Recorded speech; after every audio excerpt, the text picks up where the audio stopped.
हमारा सबसे पहला अपडेट है, यह है एक ऐसे कंट्री से लेकर जहां पर एच एनिमे को बैन कर दिया गया है और इस कंट्री का नाम है यूनाइटेड किंगडम। यहां पर ये सारे चीजों को बंद कर दिया गया है। अगला अपडेट है कार्टून नेटवर्क इंडिया से लेकर, तो शायद से बड़े मियाँ छोटे मियाँ वापस आ सकता है कार्टून नेटवर्क पर। स्मोकर जी ने ऐसा पोस्ट किया है अपने स्टोरी पर। कल था 28 जुलाई और कल के दिन ब्लू लॉक चालू होने वाला था जी कैफे पर, और कुछ लोगों ने मेरे यूट्यूब वीडियो पे कमेंट किया कि ब्लू लॉक जी कैफे पर जापानीज डब के साथ आ रहा था। आई डोंट नो कि जापानीज डब के साथ आ रहा था या हिंदी डब के साथ आ रहा था, मुझे सीरियसली नहीं पता, क्योंकि मेरे पास इतना टाइम नहीं रहता है कि मैं जाकर देखूं और कंफर्म करूं, क्योंकि मेरे पास और भी काम होते हैं। बट गोकू ऑफिशियल रियल और एनिमे गीक ऑफिशियल ने इसके हिंदी डबिंग आर्टिस्ट का नाम रिवील किया है, तो शायद से मे बी हिंदी डब में दिया होगा, या ऐसा हो सकता है कि कहीं कहीं पर मे बी जापानीज डब में दिया होगा, या पता नहीं यार क्या होगा, मुझे नहीं पता। वैसे आप लोग मुझे कमेंट्स में बताना कि अगर आपने इसका हिंदी डब देखा है तो इसका हिंदी डब ब्लू लॉक का 3 बार हुआ है। पहली बार करवाया था क्रंची रोल ने, दूसरी बार एनिमे टाइम्स और तीसरी बार जी कैफे। तो किसकी डबिंग आपको सबसे ज्यादा बढ़िया लगी? नेक्स्ट अपडेट है रीबर्थ वर्स एपिसोड 5 से लेकर, जिसका प्रीव्यू इमेजेस बाहर आया है। अनडेड अनलॉक का नया इन्फॉर्मेशन आने वाला है 1 अगस्त को। अगला अपडेट है भाई हंटर एक्स हंटर के हिंदी डब से। तो किसी ने मुझे भाई मैसेज करके बताया कि शायद से हंटर एक्स हंटर का न्यू हिंदी डब आने वाला है एनिमे टाइम्स पर। मुझे नहीं पता ये सच बात है या क्या बात है। नेक्स्ट अपडेट है कार्टून नेटवर्क इंडिया से लेकर।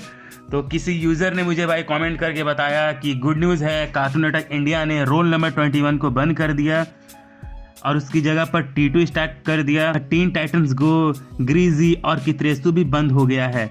साई अभिषेक अब बहुत अच्छा काम कर रहे हैं। तो ये एक अच्छी बात है यार कि ये सारे बकवास कार्टून्स बंद हो गए हैं। मी एंड रोबोको के क्रिएटर ने पोकेमोन का एक नया ड्राइंग बनाया है, एक नया आर्ट वर्क जो कि बाहर आया है, और इसने ब्लू बॉक्स का भी एक नया आर्ट वर्क बनाया है।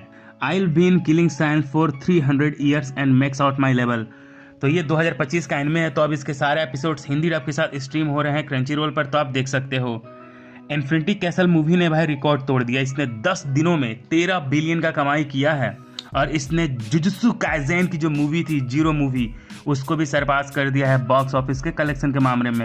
ब्लू बॉक्स के जो ऑथर हैं उनके पास अब आइडिया ही नहीं है कि भाई क्या करूं, क्योंकि फिर से भाई लव ट्रायंगल दिखा रहे हैं ये चैप्टर नंबर 205 में। कुछ लोगों का ऐसा मानना है कि जितने भी रोमांस मांगा होते हैं उसको इस तरह से भाई ख़त्म करना चाहिए कि एक टाइम स्किप हो जहां पर हमें ये दिखाया जाए कि दोनों जो भाई लवर्स हैं उनकी शादी हो गई है। Time the note with an अमागी सिस्टर, तो ये 3 चैप्टर्स के अंदर खत्म हो जाएगा। वॉल्यूम नंबर 22 में ये एंड हो जाएगा।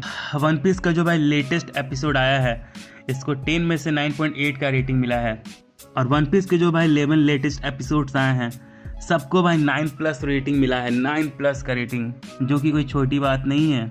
इसके साथ साथ समर एनिमे 2025 का वीक 4 का भी चार्ट बाहर आ चुका है, जिसको क्या क्या रेटिंग मिला है सारा कुछ आपको स्क्रीन पर दिख रहा होगा, तो पॉज करके पढ़ लेना। जो किड गोकू की इंग्लिश वॉइस एक्टर है स्टेफनी नडोल्नी, तो इसने भाई बताया है कि इसने कभी नहीं सोचा था कि ये यंग गोकू को या गोहान को डब करेगी। एक्चुअली में इसने ऑडिशन दिया था सिर्फ फीमेल कैरेक्टर्स के लिए, लेकिन इसका भाई जैसा वॉइस था तो ये ऐसा में सिलेक्ट हो गया किड गोकू के लिए, और शूट करती है उसमें इसकी voice. Sakamoto days volume number 23 का भाई कवर फोटो बाहर आ चुका है। वन पीस जो है ना, ये अभी भाई गजब ट्रेंडिंग पे चल रहा है, क्योंकि इसके सारे एपिसोड्स को भाई गजब का रेटिंग मिल रहा है। ठीक है, एजमिल एंड एमिनेन, ये दोनों ने भाई एनिमे का थीम को भाई गाया है और वो वीडियो डाला यूट्यूब पर। जो मिस्टर बीस्ट है वो अपना एक नया एनिमे लाने वाला है, जो कि अक्टूबर में लाएगा, जिसका ट्रेलर बाहर आ चुका है।